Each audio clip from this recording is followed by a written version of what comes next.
Hello and welcome to another amazing episode of Delicacies, hosted by myself, Arun Kumar, and powered by Incentivio. This is where we bring the best and brightest minds in the industry together to talk all things data, tech, what's going on, crazy stories, crazy shirts, as you can see. But I'm super, super excited to have Zack Oates, the CEO and founder of Ovation, on the call today. Zack is an awesome partner of ours, just an awesome human being, and one of, again, the lights in this industry when it comes to energy. And again, when it comes to his outfits, I feel like I'm very underdressed for the show. So that's an apologies on my end. But Zack, welcome to the show. Thank you so much for joining. Dude, thanks for having me on, man. I've been looking forward to this for a while. I know, just with the trade show schedules, it's been tough for us to find an overlapping time, my man. Last month, I did 7 events in 1 month. It was just bonkers. Yeah. And I find, why is March just like conference crazy? Like I think in Vegas in 1 week, there's like 4 shows at the same time. It was nuts. Yeah. I mean, I don't know why March has become that, but you know what? Usually it kind of like in previous years, I've had a busy April as well. And I've got like 2 events in April. So when I'm only getting on a plane to go on 2 trips in April, like that's a good month for us. Yes, I hear you, because otherwise it becomes working out of airports, working out of airplanes, working out of hotels, right? Then you got to find time to do the deep work, and then actually, you want to know what I bought? So I'll show you this. So since I do so much work on airplanes, one of the things that got me kind of frustrated was like connecting the laptop to like the phone Wi-Fi as you're taking off, and then you got to put it away, then take it out. So I bought one of these. Remember these from like back in the day? Yes. It's a foldable keyboard, and I just keep this in my backpack because what I do is like when I get on the plane, I just do all my emails and stuff from this keyboard, and it's like so. It reminds me of like the old Palm Pilot or the Bluetooth, the BlackBerry that you can have like a portable keyboard. But that's like one of my travel hacks that has worked so well for me to get stuff done on the plane. If no one gets anything out of the show, I know I got one thing. I am going to order one on Amazon ASAP, because that's my biggest thing. I'm just like this the whole time, and I'm trying to send emails and Slacks, and you're trying to catch up on stuff. And I'm gonna have this MacBook one, but that doesn't, that one's whatever. But I need something foldable, so that's dope. Yeah. Thank you. Let's dive into it, Zack. I mean, you have an unbelievable story, crazy experiences. I mean, you have started multiple companies. You've rang the bell at NASDAQ. You've written your own book, right? Would love to hear. I mean, who's Zack? Tell the world who Zack is. What got you here, and your story of Ovation as well. Like, what's the why behind Ovation? Love to kind of hear that whole gamut. Yeah. So obviously, I think a lot of this comes down to upbringing, right? And I've told this before, but I had an interesting upbringing where my father was a professional athlete, my mother was a model, and I got my dad's looks and mother's athletic ability, which means like I got the shallow end of both those gene pools. But I was raised by some incredible people, and one of the things, like seeing my dad win 3 Super Bowls and go to the Pro Bowl 5 times, like, and the people that we were able to be around, people that started, billion-dollar businesses, and like seeing how they interact with the world around them. There's oftentimes you hear this phrase of reality distortion, where just like people get so caught up in, I can't do that because that's not how things are done, or I should do this because this is how things are done. Like I grew up with a different mentality where my dad was this poor kid from Georgia, and he grew up to be super successful, as did almost, all of his siblings. And that's something that seeing that just instilled in me from a young age, that you really can do anything. You can't do everything, but you could do anything. And my dad chose a very specific thing to be good at. He's not great at all sports, but man, if you want someone to throw a football upside down backwards between your legs, like he was the best in the world at that, And it's a very niche thing, but the more that you get down and solve for a very specific problem, you put your focus on a very specific thing, and you stay just laser determined on that thing, then you can do anything. But like I said, but you can't do everything. And Right. so that concept of leaving your mark in this world by doing one thing deep, really stood out. And so I think with that mentality, um, I and it's hard because you got to like continuously relearn that and remind yourself about that. Because as you get as you get like caught up in life, all of a sudden all these competing priorities come in, and you're like, oh yeah, I could do that, and I could do that, and I could do that. Yes. And I catch myself doing that all the time, right? I look at my calendar and I'm like, holy cow, Jesse. Jesse's my EA, and she's amazing. But I'm like, Jesse, when do I have time to like do stuff? Right?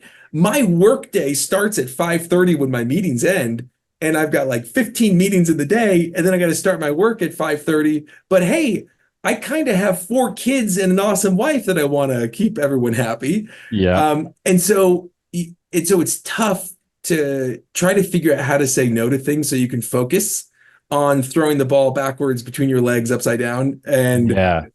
But it's hard though, right? Because someone's like, hey, like, continue with the football analogy. Hey, toss this ball to that guy. Oh, you're pretty good at throwing. Like, why don't you work on that? Oh, okay, I'll work on that. Hey, wait, can you catch it? Oh, wow, you're pretty good at catching. Why don't you work on that? And then Mhm. all of a sudden, you get past junior high, and you can't do anything because you're not good enough at any one thing, right? Yeah. Jack of all trades, master of none. I guess, I mean, it's a fallacy that I've gone through in my career as well, in personal life, and you try to take on too much and do too much. And have you found a sort of system internally to like, how do you say no? Like, how do you build those boundaries for yourself? Again, balancing a family, founding a company, traveling, you have your own podcast, right? So how do you balance all those things, and how do you say no?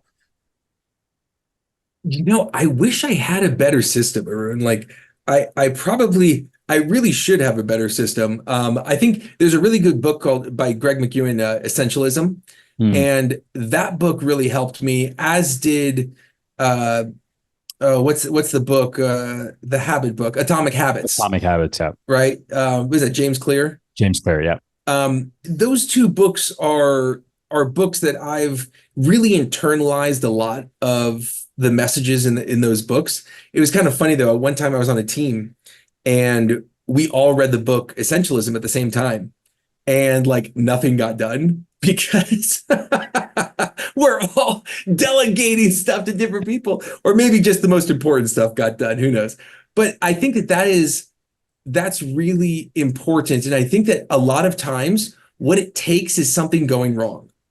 You know, a lot of times it takes something breaking for Hmm. you to stop and say, whoa, that's too much weight that's going on this thing, right? And we see that happen a lot in our lives. And unfortunately, that's oftentimes, that's the signal that something needs to change. Hmm. Uh, and I think it's because that finally forces us to stop. It forces us to say, okay, like, what are we doing here? I have friends who, their marriages were kind of just like, they were okay, okay, okay, okay. And then something happens, Hmm. be it a, uh, you know, even just like the thought of an affair. Oh man, like, I don't know, like maybe do I want to text this guy? Do I want to call my ex-girlfriend? Or it's something like, in a business relationship, someone cancels, right? And it's like, whoa, wait, what do you mean someone cancels? Like, why would somebody cancel? And Right. it's like Right. they canceled because you're focused on so many other things and trying to get everything, all these things, that you're forgetting the most important thing, which is the restaurants, our customers. And just like as soon as restaurants forget that the guests are the most important thing, they Right. go out, which is why I tell our team all the time, we are not a technology company selling in the hospitality industry. We're a hospitality company selling in technology. Hmm. And that mindset of realizing that every single one of our customers is a guest, and we have a sacred trust that they have instilled in us to be there for their guests and to continuously build value. And as other people come in the fray, who, there may be some new competitors that come in, uh, who, will they can do things like steal our messaging and, Mm, mm, take our playbook for marketing or whatever. And like, that's fine. But what we need to do is be focused on how do we become obsessed with building more value. And I think that's what, that's where I really see the beauty of what we're doing. And yeah, and I think that that's where I want to focus more on. Like I want to focus more on building that value, because if that becomes the singular focus, like at Ovation, that's our kind of North Star. That's what we always talk about, is building value, building value, building value. And that becomes this. Remember back in the day, like the transparency. Oh, wow. I oh, don't know. We just got some. wow. Look at this. What was that? Did I do this? I have no idea what these, like, what are they called even? They're like, I think it's like the hand gestures that almost like the reactions that go up and they throw the things in the oh background. yeah, the That was reactions. pretty cool. That was Yeah, I've never done that one before. Oh, one I found out yesterday was, have you seen the double thumbs down and it creates a that's little funny. rainstorm? Anyway. That's what outside my window looks like right now. Oh. So, um, so build value. It's like we need to focus on that singular thing. And they had these old in the back in the day when I went to school, they had like the transparencies that you like use the whiteboard markers on and it would Yeah. shine up. Imagine one of those, except it has like a target on it. And in the middle is build value. And so the thing is, like, as a business, you look at that and you say, what is helping us to build value? And the question is, who do you want to build value for? And how do you define, and how do they define value? And so as we're looking at that target, it's like, is it bringing us closer to the middle or further away from the middle? Mm, And if I'm deciding between two things, what makes it closer to the middle? And I do the same thing in my life. I have my personal mantra, which is when I'm looking at what my mission is in life and what is my mark that I want to leave on the world? I want to inspire others to believe and achieve their true potential. And so that is my personal target. And everything that I do in my career and my life, mm, I try to stay authentic to that. mm. And I believe that when I look at how do we inspire others to believe and achieve their true potential, I think that starts with me, then it goes to my family, then it goes to the world, and that's how I look at my life. And so I've made some decisions in terms of what takes my time first. And one of the things that I do is every month I have a one-on-one with each of my kids, and we'll go to ice cream. We'll go to, I'll take them to lunch. I'll take one of them to get a haircut, but it's got to be one-on-one. If it's not one-on-one, it doesn't count, Yeah. because to me, that's how I can help achieve my life mission, by starting it with my family. Mm, And then it goes from there. But I think that when I schedule things, that when you fill the calendar with the rocks first, we always hear about the rocks and rocks, the pebbles. pebbles, the sand. But when you put the rocks in first, I think that makes life easier. The problem is things that bring me 95% of joy in life occupy like 5% of my waking hours, Yes. Right. Right. and 95% of my stress is given to me by, the 5% of things that bring me happiness. And Yeah. so Yeah. it becomes challenging sometimes when you're looking at that lopsided metrics. But I find that for me, the more I write things down, the more it becomes real, like, actually, can I tell you one quick story? Please. So I was getting my MBA. I was uh, I was involved. I was very involved in my church. I mean, I still am, but at the time I had a leadership role in my church. I was really involved in different clubs. I had a bunch of mentees that I was helping out that were first year MBAs. I was starting a business. I was prepping for an a internship that I had. I was taking a computer programming class that one of the recruiters recommended that I take, and it was just like way over my head, and I was super stressed out about it. I was single and trying to go on like 4 or 5 dates a week, and um, it was like exhausting. I even did. Oh, and I was throwing one party a week. I had a rule that I had to throw one party a week at my house. Nice. So I had. Oh, by the way, I'm getting an echo. Are you getting that, or is that just me? Nothing from my side. Okay. All right. Perfect. It might be gone by now. So anyway, I was doing all of this stuff, and I was sitting there in class, and I open up my calendar. I get an email from the professor saying, "Are we meeting right now or not?" And I realized I double booked a help session with my like computer programming class and the Mhm. class that I was in.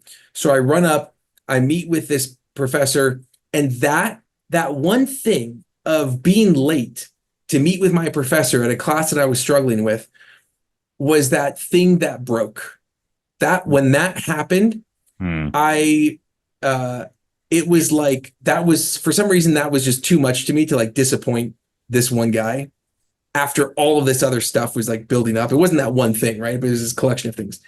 And I had this meeting with him, and then I go out into the hallway and I start like my chest started hurting. I started really shortness of breath. I couldn't breathe well. I felt like I was going to puke. I got super lightheaded. I fell to the ground, Oh, and I'm just like wheezing. And someone comes out into the hallway and looks at me and calls the paramedics. And so the campus police and the campus paramedics come, the fire department come, the local police department come, an ambulance comes. And so there's like 10, 15 people in this hallway all of a sudden, and I'm like having this what I later found out was a panic attack. hmm. And that to me was when I realized I'm like, I need to schedule my stress. Because when I have all of these things floating around in this hazy cloud over me, and I feel like I'm going to drop a ball, like Arun, that's so hard, you The body know? doesn't lie. The body doesn't lie. And I'm not somebody who like mentally is great at acknowledging stress because it's like, no, I'm great. I could do this. I'm W- tough. We always think we're exceptions to the case, right? No, not us. That's that person, never us. Yeah, I can resonate with that. It's Yeah. And so that was one of the big turning points in my life of I need to focus in on what's in the center of my target. I need to make sure I put things on the calendar. And so, when you said, how do you say no to things? I don't know how I say no to things other than the fact that I fill my calendar with the things that are most important. yeah. And I define what's most important by what's in the target. And that helps me. Um, and the other thing I would just say is every single leader needs a mentor, advisor, and or coach. And if you don't, I mean, I've got a CEO coach and she is phenomenal and she helps me think through things. And I have amazing advisors that help out.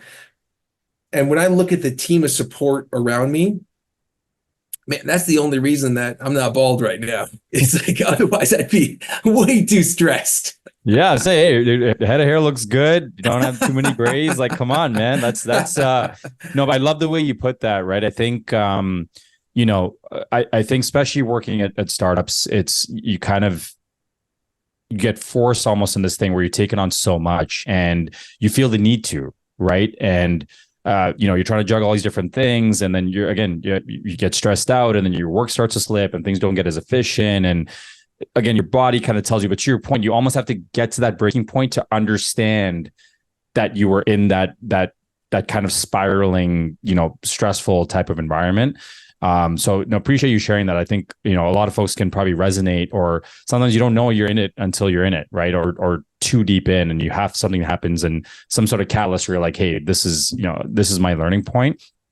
So appreciate you sharing that. I mean, what I'd love to jump into is, you talked about Ovation, right? That's a company you're currently running today, having a ton of success with. Would love to understand, how did Ovation come about, right? What was the catalyst that started it? What was the journey, and where are you at today? Yeah. So, I grew up in the restaurant industry, so I saw that everything that we do is to improve the guest experience. And then you get to measuring the experience. And Mhm. it's like all of this work to create a wonderful experience. And then we get to measuring it. And it's like we're slopping on 50 questions and cramming it in the face of our guests. And, you know, so we shouldn't be surprised that like nobody likes taking our long surveys, right?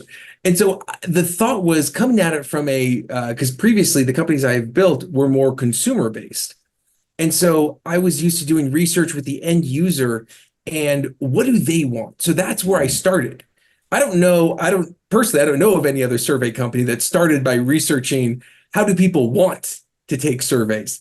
And then I layered on top of that, okay, so now that we can understand how people want to take surveys, how do we make that actionable Right. for the manager, for like the location? And meaning that how do we make sure that it's driving revenue if they're happy, and we're able to win back guests if they're unhappy? And then layering it, then the last piece was how do we give brands the data to give them visibility to what's going on at the individual locations from a 30,000-foot overview. Now, every other survey company, that's why we often call ourselves the anti-survey survey company, because every other survey company starts with what data do brands want? How do we cram that down the guest throats? And then, it's not beneficial for the locations Right. whatsoever. Right. And so that was the whole mentality, is let's make this easier. And this idea has been rattling in my head for years. And truth be told, I actually started the first iteration of this company years ago. Like we're talking like, maybe it was like 15 years ago when I started the first iteration of Ovation. But we were doing too many things, Arun. Mm. We were doing websites, and we were doing marketing and social media and creating Facebook pages and doing videos for people. And we were servicing dentists and vets and restaurants Mm. and chiropractors. And Mm. do you know what I mean? It was we'll do anything for anyone type company. But one of the things that we did was this quick pulse survey. And it got so much traction and so many people love that. And I'm like, man, there's something here. And that company, I didn't even count that as like one of the companies I started, because it was like, we did it for like a year, and it didn't really work out, but I learned a lot from it. And but one of the things that kept happening was I would have these experiences. I love to travel. I've been to 51 countries, and I would travel around, and I'd be like, man, I found out about this place from TripAdvisor, and yet something went wrong. And I don't want to give them a 5-star review because something went wrong, but I also don't want to screw them over and write them a 1-star review on TripAdvisor. Or I'd go to a restaurant, and it was like, I wish there was a way I could tell them that like I normally like this thing, but it was really bad today, or that I ordered something to go and I didn't get it, or like it was wrong. And there just wasn't a way. And so Mm. everywhere I went, I just kept on getting hit in the face with like, the world needs this tool. They need this tool. It's going to build all this value. And that's how we started Ovation. Is we started off with a simple iPad app, and then it grew to QR codes. And then we started getting more and more people interested, but we didn't yet have the data to give to the brand. So we could really Mm. only work with the mom and pop shops. And then COVID hit, and like everything shut down, and we had to restart the company from the ground up. And that gave us, again, that was one of our pause moments of like, all right, let's focus. Right. And we really focused on feedback for multi-unit restaurants. And that has been our swim lane. And that's been what we've been obsessively focused on, building value. And it shows. I mean, since COVID, we've lost I mean, we work with thousands of restaurants, and there's been one time that somebody left us to go to a competitor. One, Mm, one. mm. And I feel really proud about that. I feel That's awesome. really frustrated that like I lose sleep still over like one person. The one. Yeah. Yeah. Yeah, but we learn from it and we fix things because of that, and that will never happen again. But like we got so distracted, and um, they weren't a you know they weren't reaching out to us, and we lost touch with them.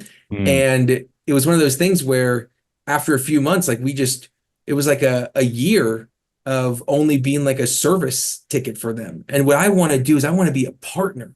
And we yeah. implemented that strategy, but they hadn't gotten on board with the new strategy yet. And so that to me is like a great learning experience that really helped us to improve what we do. But at the end of the day, we've got a product that works. We got a product that is so sticky that people love. And what's cool is that every single month we're launching new things to build more value. And so that's the whole like journey of Ovation. And Mm, the thing that's really exciting is that we get to solve that problem that I noticed way back when I started in restaurants, which is we got to make it easy for people to give feedback. yeah. Yeah. I think ease of use, the lack of ease of use is really the biggest hurdle for anything, right? I think about my own personal life where there's something where I have to fill out a super long form or whatever. I'm like, maybe I'll do it later. Then you just never end up doing it. But I think it's a true testament to what you've built and the why around Ovation. Again, just having one customer churn, and especially in an industry where there's so much competition, right? In every avenue, in every different niche of what is offered in this industry, there's so many different players. So that's kudos to you and the team for that level of attrition with your customers. That's awesome. Now, where I want to take this is, we've obviously been working very closely together. I mean, our founders, and we've been trying to do a lot of cool stuff together. Obviously we look at guest feedback. It kind of plays into recurring guests, building out loyalty, building a community around a restaurant. I wanted to ask you, when it comes to yourself, what does loyalty mean to you? That's a great question. And to me, loyalty is synonymous with trust. And that comes down to really three factors. The first factor is convenience. Mm, Do my expectations exceed the effort to have the experience? Right. And the higher my expectations, the more effort I will put into it. But you have to pass that first rung of convenience. Then it ladders up to consistency. mm, Every time I've seen you, Arun, you have been a positive, uplifting, not boisterous, not like low energy. You have been so consistently you, no matter where I've seen you. I From appreciate this that. podcast to seeing you in the hotel to seeing you on the trade show floor, you are someone that is like so authentically you. And so that builds trust. When I got on this podcast, I knew you weren't going to be like, hi, Zach, right? And I knew Yeah. you weren't going to be like, what's up, Zach? Like I love that you're you. And so that like helps build trust that I know what to expect when I'm talking to Arun. And then but then there's one rung above that, which is this is where you don't just get loyalty of like, hey, I'm coming in, twice a month. But this is the kind of loyalty that's like, I don't want you to cater my wedding. The kind of loyalty that's like, Mm, I'm going to leave you 5-star reviews and tell people about you aggressively. And I'm going to put your sticker on my laptop and I'm going to buy merch. Um, and that type of loyalty is about connection. mm, And so you've got your convenience, then your consistency, but you really need that connection. And yeah. here's some data to show how this works. Data shows that a guest who has a service failure and proper service recovery is going to be more loyal than a guest who never had a service failure in the first place. Why Mm, is that? because when there's a service failure, all of a sudden you get a little opening. There's a little opening to that guest's heart. And what could take years to build that connection, when you have that mistake and you show how you respond to that mistake, boom, you're in. So for example, average guest retention, 30%. Happy guest retention, 60%. So double the retention rate, and that's over the course of a year. An unhappy guest who doesn't get a response from you, 13% retention rate, right? Okay. Now, the last category is an unhappy guest who you respond to. Now, I'm going to cheat a little bit and give data based on our AI, because we built an AI system that'll go in there and we've learned what it takes to get unhappy guests to come back in. And we assist in actually responding for you. Now, when you use our AI to respond to a guest, so again, 30% average, 60% happy, 13% unhappy with no response. Unhappy with our AI response, 68% likelihood to come back. This is not like a room where I'm not talking like, oh, hey, like, everything was good, but like the temperature was just like a little bit too cold in the restaurant. We're talking like, I'm pissed. I ordered 5 burgers with no onions. I got 3 burgers and they all had onions. Like, we're talking like the really mad guests. Our system could get them to come back 68% of the time. And you want to know why? Because they feel heard. They feel understood. They feel known. Not only that, but here's some more interesting data on those guests. They spend $5 more per visit than the average guest. Frequency, they come in 4.2 times more often. Propensity to leave online reviews, they're 12 times more likely to leave you a 5-star review on a subsequent visit. So meaning that a guest who has a service failure with proper service recovery, especially, and this is data that we're pulling from the Ovation system, they are worth 32 times more than the average guest who doesn't have a service failure in the first place. That is powerful. That is loyalty. And so when I look at it, it's like you need to have all the systems in place to make sure that you're getting a good, consistent experience. And you need that safety net, because that safety net isn't just a net to save unhappy guests. It works as a trampoline to propel them up higher than any other category of customers that you will have. First of all, those stats to me, those are mind blowing. And do you find that, some restaurants that obviously don't have access to this data, don't have access to these platforms, are almost looking at like, listen, we messed up with this customer, like, damn, we're never going to see them again, right? Like they're looking almost like as a loss. Like that's it. Like it's a wash. See you later. It happens, right? It's like, that it happens. It happens. And I'm like, but it doesn't have to. And sorry, it does happen, but it doesn't have, you don't have to be a victim to it. You can take a proactive approach and build that connection with that guest. And then, by the way, happy guests, Benjamin Franklin, he had someone who was really fighting him to get to ruin his career. And they were just like arch enemies. And what did he do? He asked him for a favor. He asked to borrow a book. And they became friends after that, right? It sparked a conversation because this guy did Benjamin Franklin a favor. Your happy guests, you know what happens after they leave you a review? They're more likely to be loyal, because people think, oh, I don't want to ask my guests to leave a review because then like it's them doing me a favor, then they're not going to. Them doing you a favor endears you more to them. So we're increasing the recency frequency recency frequency of those happy guests by asking them to leave reviews and do you a favor. We're increasing the recency frequency spend of the unhappy guests by making them feel heard. Because, by the way, one interesting thing to note is that your happy customers who come in on a very frequent basis, who have a great experience, they actually are going to spend slightly less money each visit because there's a lot less menu exploration. Yeah. Right.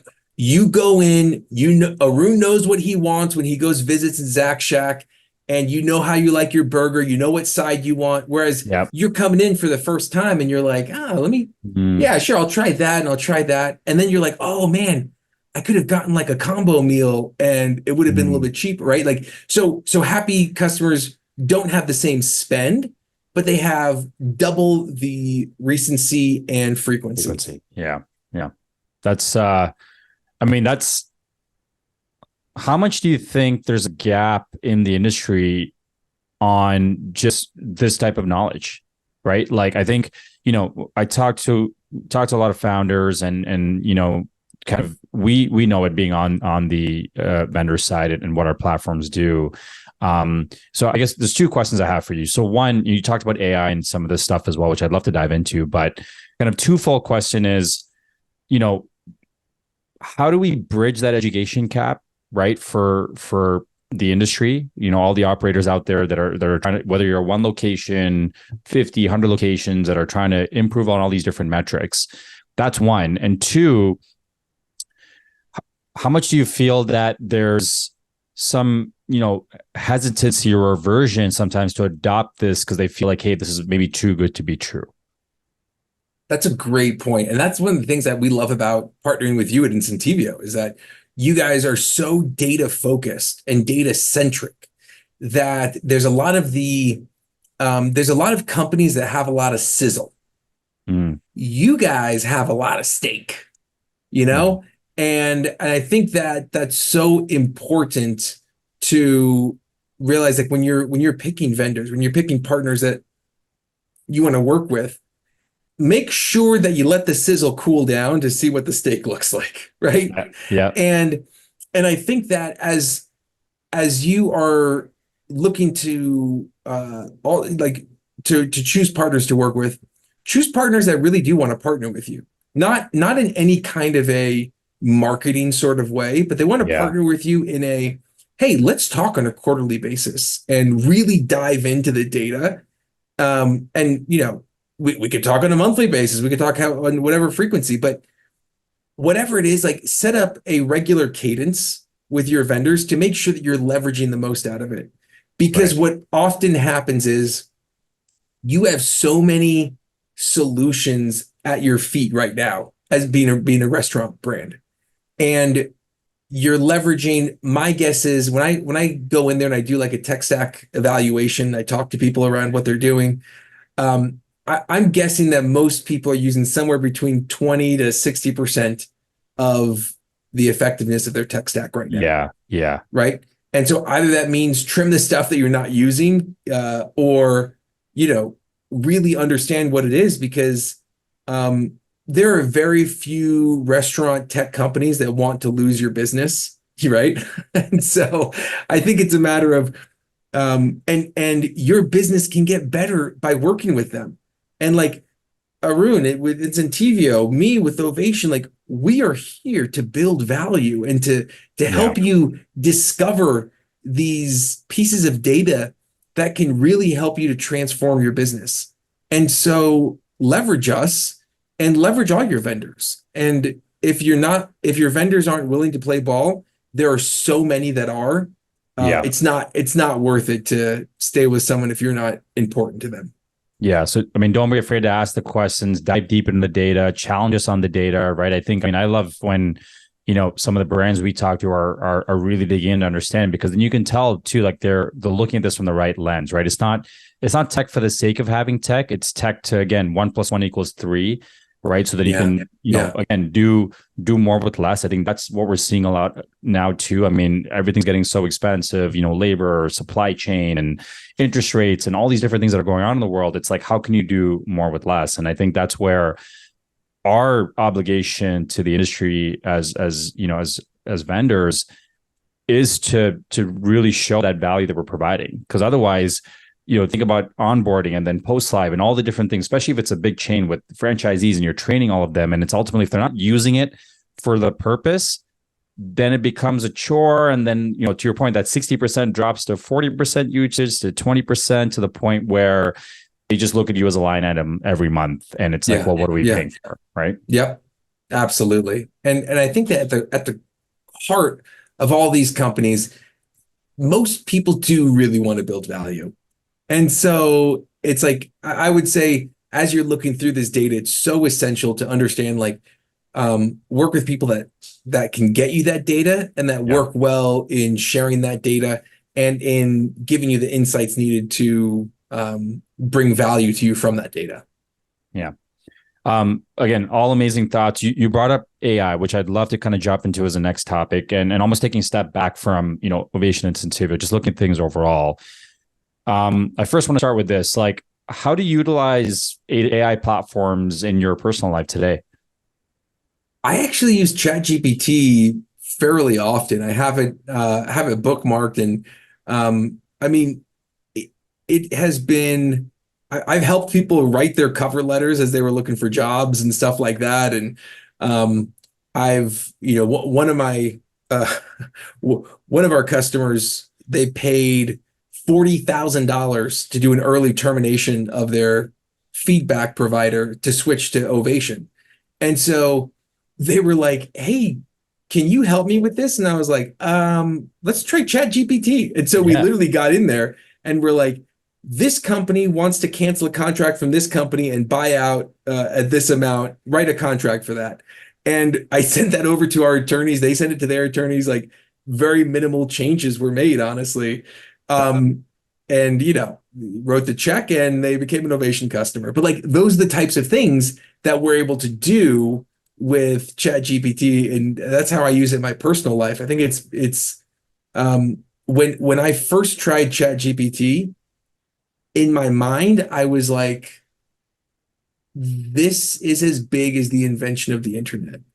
Mm. And it was huge. I mean, this is a fundamental history molding uh, invention. And it's so crazy to see what AI has done.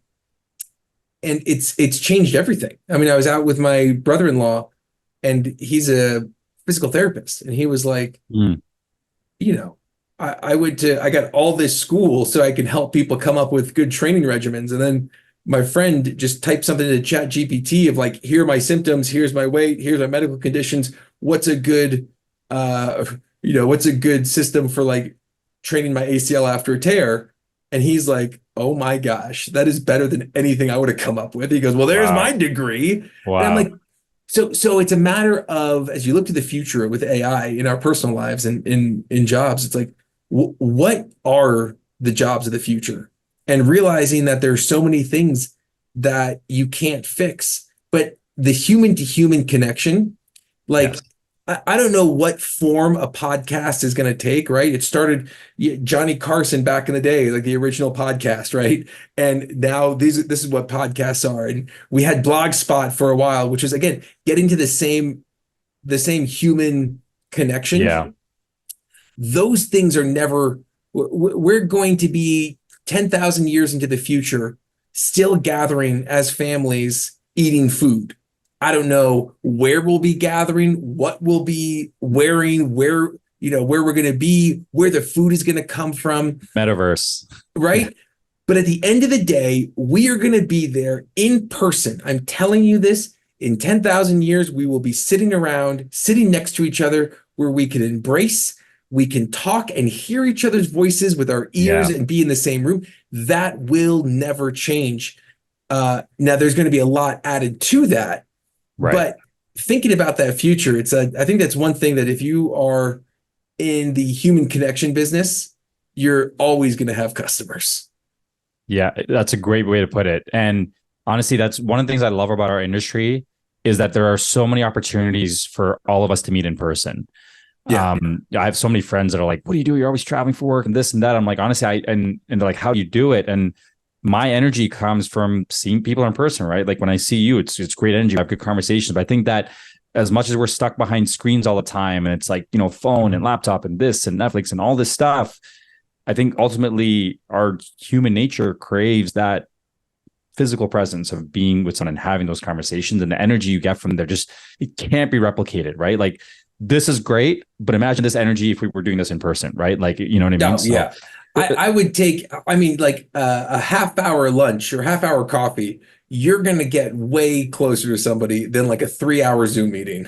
I 100% agree. And I get a lot of people, they ask me like, hey, like, what's the best way to scale a partnership? Like, you give me some advice. I'm like, honestly, if there's a chance for you to meet whichever partner you're working with in person, the equivalent of a 30-minute in-person meeting is probably like 5 or 6 Zoom meetings, because you're going to build trust, rapport, energy, body language, and things you can't get over a Zoom call. And I know this because I've seen it, right? I've built great relationships over Zoom, and that's fine. But I've also met people that I've determined, hey, like this would be a great relationship, or hey, maybe not so much, just by meeting them and seeing that, in-person stuff. Because I feel like, sometimes when you're digital, it's very curated, right? Like 30 minutes, you can see all this background, whatever. Yeah. But let me ask you this. You have 4 kids today. Are they utilizing AI in their day-to-day life? Like, what does that look like for them? No, zero. Zero. I mean, like, okay. and that's mainly because, but I mean, I guess I take that back, actually. They use it every single day as Disney Plus gives them recommendations for what to watch, right? Okay. I mean, like, AI is like the new Wi-Fi. It's just like, it's everywhere and it's in everything. And every single company is utilizing AI. And it's gotten, like I said, we have gotten our AI, we've trained it to be better than humans at Ovation in winning back these unhappy customers. And that's that mindset shift of realizing, like, in the room of the future, in the house of the future, you think about, there's like a room for like the stock market, there's a room for personal life, there's a room for technology. What we need to realize is AI has become the scent of the house. It's become the paint on the walls. It is now so ingrained into everything that we're doing that you're not going to have a room where it's like, oh, let's go into the AI room. It's like AI is everywhere and will continue to be everywhere. Yeah. It's like the Matrix. It's everywhere. Yeah, exactly. So one last question here, and then we'll wrap up. Is, we talked about AI kind of in your personal life and then how you use it at Ovation, but if we look at the hospitality industry, right? Where do you see AI changing things in the next few years? Like, what are restaurants going to look like? What is hospitality tech going to look like? Like, what is our engagement? Like, how is that going to change? I'd just love to get your general thoughts there. We've talked about personalization for like decades.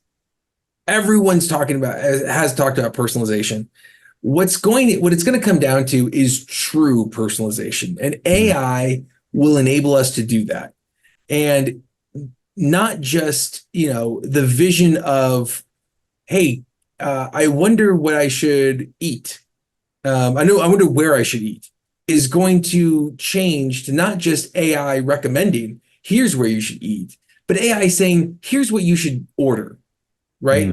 So the question changes, and as there's a lot more data that's out there publicly, and as we can understand preferences and things that we like and don't like and allergic to and things like that, AI can do all that heavy lifting and not just say, Arun, you need to try Chick-fil-A, but Arun, you need to try the chicken nugget salad at Chick-fil-A.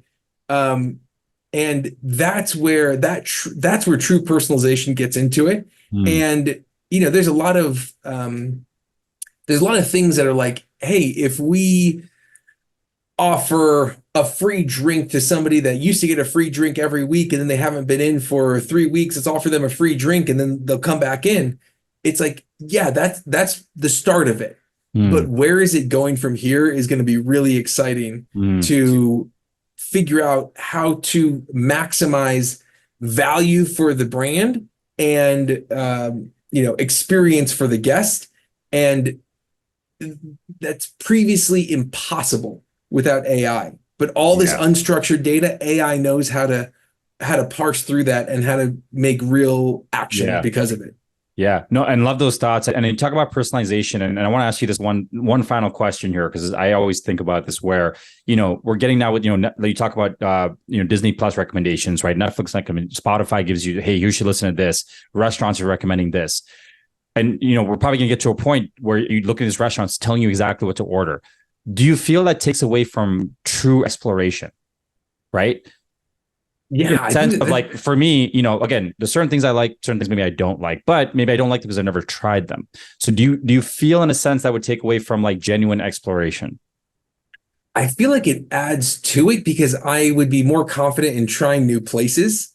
Mm, And in terms of like the specific dishes, um, it's like I have like my wife and I, we always share when we go out to eat. And if you're sitting next to me, anyone that's gone out to eat with me in a restaurant knows I am a sharer. I like family style.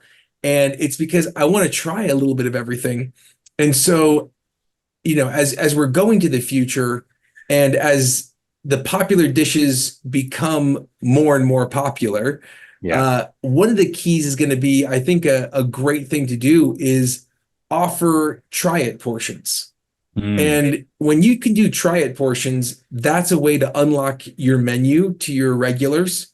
And anything from, we have customers who, what they'll do is, if they know that some of their dishes are really good and someone doesn't order them, they will just bring them that dish. mm, They just bring it to them because one, it's like real human connection and hospitality. And two, it gives them a chance to increase the ticket the next time they come in because they're like, oh man, those cinnamon sticks at Via 313 are fire, you know? yeah, yeah. And so that's the mentality that I think that we should take. And you don't have to put try portions on the menu, but just like bring stuff out, give them samples. I went to a barbecue joint one time called Bam Bam's.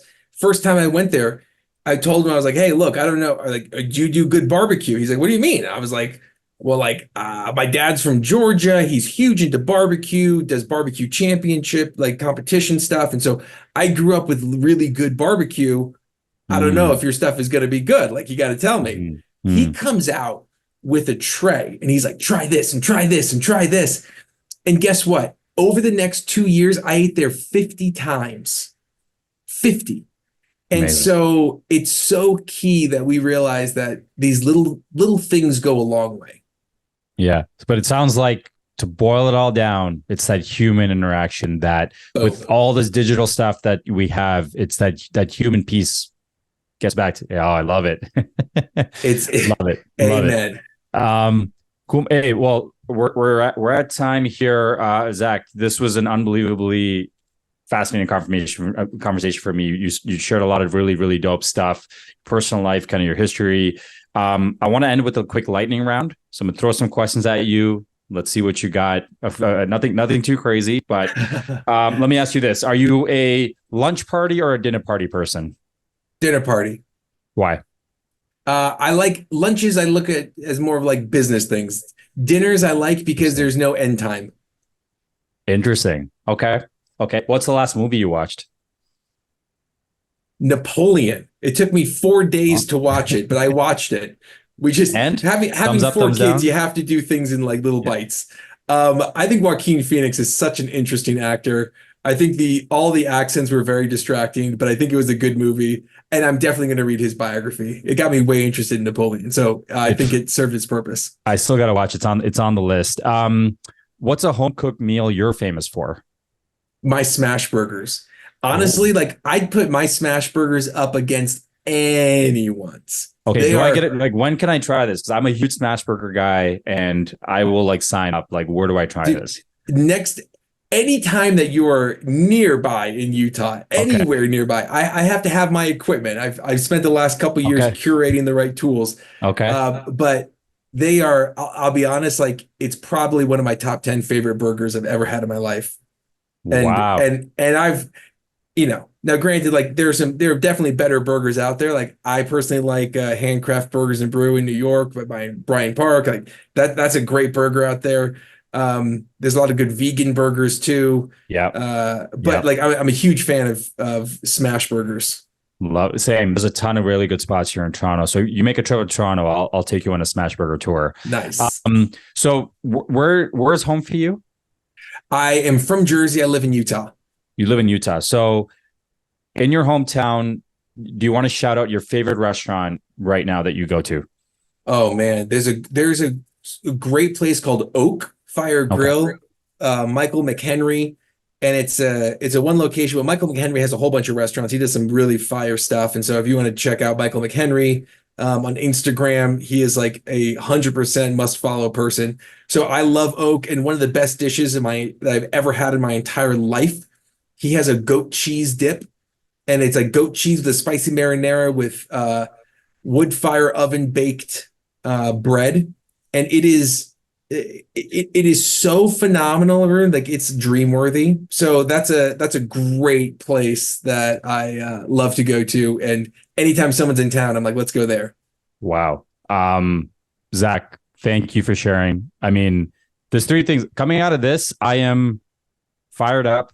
I'm inspired by you, and definitely hungry. So thank you for sharing all those amazing details.